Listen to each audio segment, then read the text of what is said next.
ಎಂಥ ಕಾಲವಯ್ಯ ದುನಿಯಾ ವಿಶೇಷ ಕಾರ್ಯಕ್ರಮಕ್ಕೆ ಮತ್ತೊಮ್ಮೆ ಸ್ವಾಗತ ವೀಕ್ಷಕರೇ. ಶಸ್ತ್ರಚಿಕಿತ್ಸೆ ಮೂಲಕ ಹೆಣ್ಣು ಮಗುವನ್ನು ಗಂಡಾಗಿ ಪರಿವರ್ತಿಸುವಂತಹ ಒಂದು ಕೆಟ್ಟ ಆಚಾರದ ಬಗ್ಗೆ ನಾವು ಮಾತಾಡ್ತಾ ಇದ್ವಿ. ಇದ್ರ ಬಗ್ಗೆ ನಮ್ಮ ಜೊತೆ ಮಾತಾಡೋದಕ್ಕೆ ಶಿವಮೊಗ್ಗ ಸ್ಟುಡಿಯೋಯಿಂದ ಮಹಿಳಾ ಆಯೋಗದ ಅಧ್ಯಕ್ಷರಾಗಿರುವಂತಹ ಮಂಜುಳಾ ಅವರು ಜಾಯ್ನ್ ಆಗ್ತಿದ್ದಾರೆ.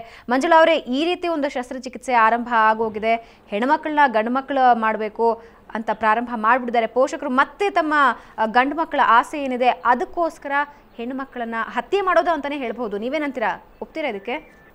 ಮೇಡಮ್, ಖಂಡಿತವಾಗಿ ಹತ್ಯೆ ಅಂತ ಅಷ್ಟೇ ಅಲ್ಲ ಮೇಡಮ್, ಇದು ಆ ಮಗುವಿಗೆ ನೀವು ಜೀವವನ್ನ ಕೊಟ್ಟು ಗಂಡಾಗಿ ಪರಿವರ್ತನೆ ಮಾಡಿ ಅದನ್ನ ಹೆಣ್ಣು ಅಲ್ಲ ಗಂಡು ಅಲ್ಲ ಅನ್ನುವಂತ ಒಂದು ಜನಾಂಗಕ್ಕೆ ಸೇರಿಸಿ ನಾಳೆ ಅದನ್ನ ಮಗುನ ರಸ್ತೆ ಮೇಲೆ ಅದ್ರ ಬದುಕನ್ನ ತರುವಂತಹ ಒಂದು ಕೆಟ್ಟ ಷಡ್ಯಂತ್ರ ಇದು ಅಂತ ನಾನು ಹೇಳ್ತೀನಿ. ಅಲ್ಲ, ಈ ರೀತಿ ಅಪ್ಪ ಅಮ್ಮ ಗಂಡು ಹುಡುಗನ ಮೇಲೆ ಅಷ್ಟೊಂದು ಆಸೆ ಇಟ್ಕೊಳ್ಳೋದಕ್ಕೆ ಏನ್ ರೀಸನ್ ಅನ್ಸುತ್ತೆ? ಎಲ್ಲಿ ಹೋದ್ರೂ ಕೂಡ ಮೊದ್ಲಿಗೆ ಹೇಳಿ ಭಾವನಾ, ನಾನು ಮುಖ್ಯವಾಗಿ ಅದೇ ವಿಚಾರನ ಇವತ್ತು ನಿಮ್ಮ ಜೊತೆ ಹಂಚ್ಕೋಬೇಕು ಅಂತ ನಾನು ಇಷ್ಟಪಟ್ಟಿದ್ದು. ಇದಕ್ಕೆ ಬಹಳ ಮುಖ್ಯವಾಗಿರುವಂತ ನಮ್ಮ ಮಾನಸಿಕತೆ, ಗಂಡು ಮಕ್ಕಳು ಬೇಕು ಅನ್ನುವಂತ ಒಂದು ಕೆಟ್ಟ ಮೋಹ. ಇದರಲ್ಲಿ ನಾವು ಸೋತಿರುವಂತದ್ದು ಎಲ್ಲಿ ಅಂತ ಅಂದ್ರೆ, ಒಂದು ಹೆಣ್ಣು ಮಗು ಜನನಕ್ಕೆ ತಾಯಿ ಎಲ್ಲ ಕಾರಣ, ತಂದೆ ಕಾರಣ. ಅವನ ಒಂದು ವೀರ್ಯಾಣುವಿನಿಂದ ಬರುವಂತಹ ಒಂದು ಅಂಶಗಳೇನಿದೆ ಅದು ಹೆಣ್ಣು ಮಗುವಾಗಿ ಜನನ ಪಡೆಯೋದಕ್ಕೆ ತಂದೆಯೇ ಕಾರಣ ಅನ್ನುವಂಥದ್ದನ್ನ ವಿಜ್ಞಾನ ಹೇಳ್ತದೆ. ಇದನ್ನ ನಾವು ಸರಿಯಾಗಿ ಅರ್ಥ ಮಾಡಿಸೋದಕ್ಕೆ ನಮ್ಮ ಪುರುಷ ಸಮಾಜಕ್ಕೆ, ಪೋಷಕರಿಗೆ ಸೋತಿದ್ದೀವಿ. ಅದಕ್ಕೆ ತಾಯಿ ಆದಂತವಳು ಇದಕ್ಕೆ ಕಾರಣ, ಹೆಣ್ಣನ್ನ ಹೆರ್ತಾಳೆ ಅನ್ನೋ ಕಾರಣಕ್ಕಾಗಿ ಎಷ್ಟೋ ಕುಟುಂಬಗಳಲ್ಲಿ ಮಹಿಳೆಯರ ಶೋಷಣೆ ಅಂತ ವಿಪರೀತವಾಗಿ ನಡೆದಿದೆ ಭಾವನಾ. ಹಾಗಾಗಿ ಇಲ್ಲಿ ಬಹಳ ಮುಖ್ಯವಾಗಿ ಹೆಣ್ಣು ಮಗುವಿನ ಜನನಕ್ಕೆ ತಂದೆನೇ ಕಾರಣ ಅನ್ನುವಂಥ ವೈಜ್ಞಾನಿಕ ಸಂಗತಿಯನ್ನ ನಾವು ತಲೆಗೆ ಸರಿಯಾಗಿ ಹೋಗೋ ಹಾಗೆ ಇವತ್ತು ಅರ್ಥ ಮಾಡಿಸ್ಬೇಕಾಗಿದೆ. ಆ ಮಾನಸಿಕತೆನ ಬದಲಾಯಿಸದೇ ಇದ್ರೆ ಬಹುಶಃ ಇದು ಒಂಥರ ಸಮಾಜದಲ್ಲಿ ಹೆಣ್ಣು ಅಲ್ಲ ಗಂಡು ಅಲ್ಲ ಅನ್ನುವಂಥ ಸಂತತಿನ ನೀವು ತಗೊಂಬಂದು ಇವತ್ತು ನಮ್ಮ ಹಿಜಡ ಗುಂಪಿಗೆ ಸೇರಿದಂಥವ್ರು ಹೇಗೆ ಸಫರ್ ಮಾಡ್ತಿದ್ದೀರ ಅಂತ ನೀವು ನೋಡ್ಬೇಕು. ಮೊನ್ನೆ ಎಲ್ಲ ಅವ್ರು ನನ್ನ ಜೊತೆ ಚರ್ಚೆಗೆ ಬಂದಿದ್ರು. ಪಾಪ ಹೆಣ್ಮಕ್ಳು ಹೆಣ್ಣಾಗಿನೂ ಬದುಕಕ್ಕಾಗ್ತಿಲ್ಲ, ಗಂಡಾಗಿ ಬದುಕಕ್ಕಾಗ್ತಿಲ್ಲ. ರಸ್ತೆಯಲ್ಲಿ ಭಿಕ್ಷೆಯನ್ನ ಎತ್ಕೊಂಡು ಸೆಕ್ಷುವಲ್ ವರ್ಕರ್ಸ್ ಆಗಿ ಹೊಟ್ಟೆಪಾಡನ್ನ ನಡೆಸುವಂತ ದುಸ್ಥಿತಿ ನೋಡ್ತಾ ಇದ್ದೀವಿ. ಸೊ ಗುರುಮೂರ್ತಿ ಅವರೇ, ಈ ರೀತಿ ಜೆನೆಟೋಪ್ಲಾಸ್ಟಿ ಮಾಡಿಸ್ಕೊಳ್ಳೋ ಸಂದರ್ಭದಲ್ಲಿ ಹಾರ್ಮೋನುಗಳ ಚಿಕಿತ್ಸೆ ಕೂಡ ನೀಡಲಾಗತ್ತೆ. ಆದರೆ ಅದು ಕೆಲವೊಂದು ಮೂಲಗಳ ಪ್ರಕಾರ ಅದು ಒಳ್ಳೇದಲ್ಲ ಅಂತಾನೂ ಹೇಳಲಾಗುತ್ತೆ. ಅದು ನಿಜಾನಾ? ಹೌದು. ಈ ದೊಡ್ಡ ಅಡಲ್ಟ್ ಇದ್ದ ಮನುಷ್ಯನಿಗೆ ಹಾರ್ಮೋನ್ ಕೊಟ್ಟಾಗ ಅದು ಶರೀರಕ್ಕೆ ಭಾಳ ಒಳ್ಳೆಯದಲ್ಲ. ಒಂದೊಂದು ಸತಿ ಬ್ಲಡ್ ಪ್ರೆಷರು, ಬೇರೆ ಇಲ್ಲದ ಕಾಯಿಲೆಗಳು ಬರ್ತವೆ. ಅದೇ ರೀತಿ ಸಣ್ಣ ಮಕ್ಕಳಲ್ಲಿ ಯಾವುದೇ ವೈದ್ಯನಿಗೆ ನೈತಿಕವಾದ ಹಕ್ಕೇ ಇರಲ್ಲ ಈ ರೀತಿ ಹಾರ್ಮೋನ್ ಕೊಟ್ಟು ಸರಿ ಮಾಡಬೇಕು ಅನ್ನೋದು.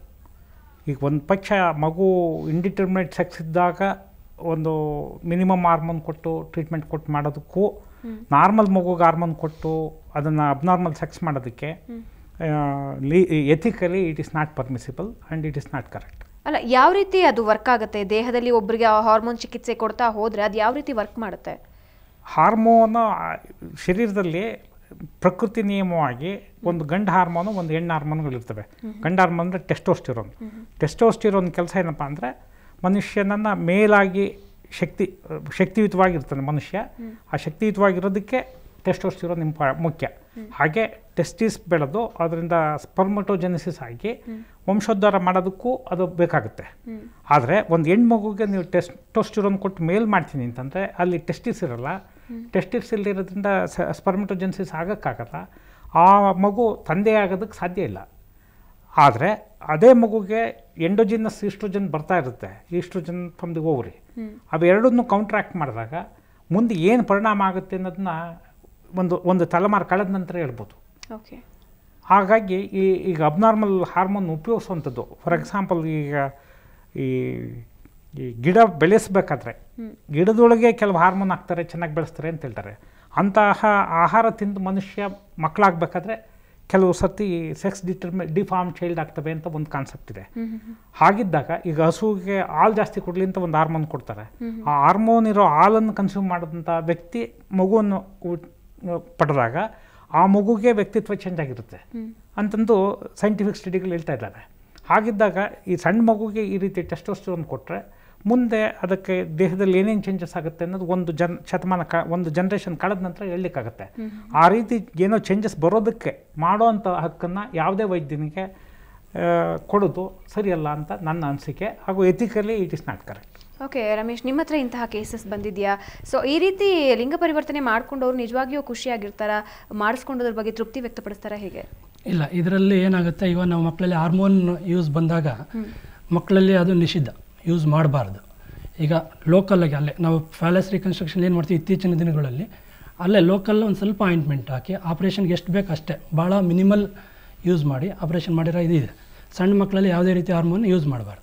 ದೊಡ್ಡವರಲ್ಲಿ ಏನಾಗುತ್ತೆ, ಇವಾಗ 2 ವರ್ಷ ಸತತ ಸೈಕಾಟ್ರಿಸ್ಟ್ ಎವ್ಯಾಲ್ಯೂಯೇಷನ್ ಆಗಿ ಅವರಿಗೆ ಇದೇ ನಮಗೆ ಇದು ಬೇಕು ಲಿಂಗ ಅಂತ ಅಂದಾಗ, ಈಗ ಫೀಮೇಲಿಗೆ ಈಸ್ಟ್ರೋಜನ್ನು, ಮೇಲ್ಗೆ ಟೆಸ್ಟೋಸ್ಟಿರಾನ್ ಕೊಡೋ ಪ್ರಕಾರ, ಈಗ ಈಸ್ಟ್ರೋಜನ್ ಏನಾಗುತ್ತೆ ಫೆಮಿನೈನ್ ಕ್ಯಾರೆಕ್ಟರ್ಸ್ನ ಡೆವಲಪ್ ಮಾಡುತ್ತೆ. ಸ್ಕಿನ್ನು, ಹೇರ್ಸು ಎಲ್ಲ ಫೆಮಿನೈನ್ ಕ್ಯಾರೆಕ್ಟರ್ಸ್ ಬರುತ್ತೆ. ಈ ಟೆಸ್ಟೋಸ್ಟಿರಾನಲ್ಲಿ ಏನಾಗುತ್ತೆ ಮ್ಯಾಸ್ಕುಲೈನ್ ಕ್ಯಾರೆಕ್ಟರ್ಸು, ದೊಡ್ಡ ದೊಡ್ಡ ಬೋನ್ಗಳು, ಫೇಶಿಯಲ್ ಚೇಂಜಸ್ಸು ಎಲ್ಲ ಏನೇನು ಗಂಡಿನ ಇದಿದೆ ಬೆಳವಣಿಗೆ ಆಗುತ್ತೆ. ಇದು ಮಕ್ಕಳಲ್ಲಿ ಯಾವುದೇ ರೀತಿ ಹಾರ್ಮೋನ್ಸ್ನ ಕೊಡಬಾರ್ದು. ದೊಡ್ಡವರಲ್ಲಿ ಕೊಟ್ಟು ಅದು 1 ವರ್ಷ ಸೈಕಾಟ್ರಿ ಎವ್ಯಾಲ್ಯೂಯೇಷನ್ ಆದಮೇಲೆ ನಂತರ ಹಾರ್ಮೋನ್ ಟ್ರೀಟ್ಮೆಂಟ್ ಸ್ಟಾರ್ಟ್ ಮಾಡಿ, ಇದು 2 ವರ್ಷ ಆದಮೇಲೆ ನಾವು ಸರ್ಜರಿಗೆ ಬರ್ತೀವಿ. ಇದು ಸರ್ಜರಿ ಇಸ್ ದ ಲಾಸ್ಟ್. ಇದು 2 ವರ್ಷಗಳ ಸತತ ಅವರ ಎವ್ಯಾಲ್ಯೂಯೇಷನಲ್ಲಿ ಇರಬೇಕು. ಇದೆಲ್ಲ ಪ್ರೂವ್ ಆದಮೇಲೆ ಅವರಿಗೆ ಲಿಂಗ ಪರಿವರ್ತನೆ ಮಾಡಲೇಬೇಕು ಅಂತ ಅವ್ರ ಮನಸ್ಸಿಗೆ ಬಂದಿದೆ ಅಂತ ಇದಾದಮೇಲೆ ನಾವು ಹಾರ್ಮೋನಲ್ ಥೆರಪಿ ಆ್ಯಂಡ್ ಸರ್ಜರಿ ಮಾಡೋದು. ಅಲ್ಲಿ ಅದು ಯಾವುದೇ ರೀತಿಯಲ್ಲಿ ಒಳ್ಳೆಯದಲ್ಲ. ಹಾಗೂ ಈ ಹಾರ್ಮೋನ್ ಕೊಟ್ಟು ಎಲ್ಲ ಕನ್ವರ್ಷನ್ ರೆಡಿ ಆದ ನಂತರ legally they should get a letter that we are permitted to convert this fellow sex, then you should operate.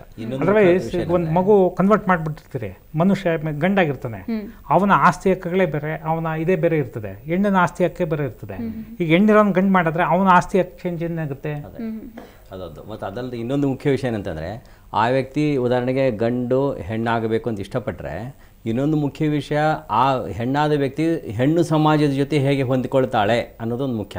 ಅದಕ್ಕೆ ಆಪರೇಷನ್ ಮಾಡೋಕ್ಕಿಂತ ಮುಂಚೆ ಕೊನೆಯ ಪಕ್ಷ 6 ತಿಂಗಳಾದರೂ ಅವರು ಹೆಣ್ಣಿನ ಥರ ವೇಷ ಧರಿಸಿ, ಹೆಣ್ಣಿನ ಟಾಯ್ಲೆಟ್ ಉಪಯೋಗ ಮಾಡಿ, ಹೆಣ್ಣಿನ ಗುಂಪಿನ ಸಮೂಹದ ಜೊತೆ ಬೆರೆತು ಇದರಲ್ಲೆಲ್ಲ ಅವರು ಒಂದು ಏನು ಅಭ್ಯಾಸ ಆಗಬೇಕು, ವಾಡಿಕೆ ಆಗಬೇಕು. ಅದಾದ ಮೇಲೆ ಮಾತ್ರ ಈ ಸೈಕ್ಯಾಟ್ರಿಕ್ ಎವ್ಯಾಲ್ಯೂಯೇಷನು, ಆಮೇಲೆ ಲೀಗಲ್ ಕನ್ಸೆಂಟ್ ಎಲ್ಲ ತಗೋತೀವಿ. ಅದು ಬಹಳ ಮುಖ್ಯವಾದ ವಿಷಯ. ಯಾಕಂದ್ರೆ ಅದು ಸಾಮಾಜಿಕ ವ್ಯಕ್ತಿ ಕೂಡ, ಬರೀ ಲೈಂಗಿಕ ವ್ಯಕ್ತಿ ಅಷ್ಟೇ ಅಲ್ಲ, ಸಾಮಾಜಿಕ ವ್ಯಕ್ತಿ. ಸಮಾಜ ಎಷ್ಟು ಬಿಡಿ ತಯಾರಾಗಿದ್ದಾಳೆ ಅವಳು ನಮ್ಗೆ ಗೊತ್ತಿಲ್ವಲ್ಲ. ಇವೆಲ್ಲ ನಾವು ಮುಂಚೆ ಮಾಡಬೇಕಾಗ್ತದೆ. ದೊಡ್ಡವ್ರಿಗೆ ಈ ರೀತಿ ಇದ್ದಾಗ ಸಣ್ಣ ಮಗುವನ್ನ ಕನ್ಸೆಂಟ್ ಹೇಗೆ ತಗೊಳ್ತೀರಿ? ಸಣ್ಣ ಮಗು ಏನಾಗಬೇಕು ಅಂತ ಆಸೆ ಪಡ್ತದೆ ಅಂತ ಯಾರು ಗೊತ್ತು? ಹಾಗಾಗಿ ಮಗು ಗೊತ್ತಿಲ್ಲದಿರೋದನ್ನ ತಂದೆ ತಾಯಿಗಳಾಗಲಿ ಡಾಕ್ಟರ್ ಆಗಲಿ ಮಗುನ ಮೇಲೆ ಇಂಪೋಸ್ ಮಾಡೋದು ತಪ್ಪು.